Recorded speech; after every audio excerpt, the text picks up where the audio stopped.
മെറ്റയ്ക്കെതിരായ federal trade കമ്മീഷന്റെ anti trust വിചാരണ ആരംഭിച്ചു. ഇത് ടെക് ഭീമന്റെ ഭാവി രൂപപ്പെടുത്തിയേക്കാവുന്ന ഏകദേശം 6 വർഷത്തെ അന്വേഷണത്തിന്റെയും നിയമ പോരാട്ടത്തിന്റെയും അവസാന നാൾവഴികളിലേക്കാണ് ഉന്നം വയ്ക്കുന്നത്.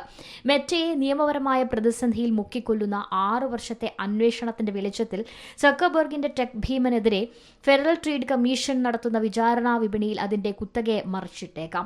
2012 ഇൻസ്റ്റഗ്രാമും 2014 വാട്സാപ്പും വാങ്ങി ഇല്ലാതാക്കിയതായി ആരോപിക്കപ്പെടുന്ന മെറ്റയ്ക്ക് അതിന്റെ വിപുലമായ ബിസിനസ് നെറ്റ്വർക്കിന്റെ ശാഖകൾ ഉപേക്ഷിക്കുകയല്ലാതെ മറ്റു മാർഗമില്ലായിരിക്കാം.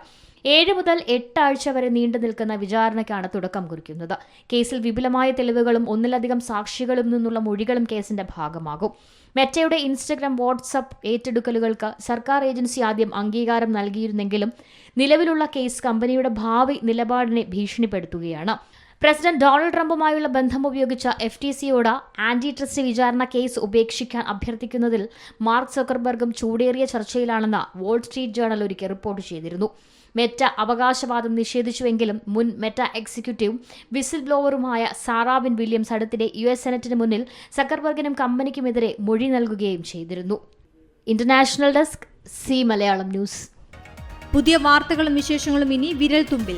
എല്ലാ ഡിജിറ്റൽ പ്ലാറ്റ്ഫോമുകളിലും ഇപ്പോൾ സി മലയാളം ന്യൂസ് ലഭ്യം.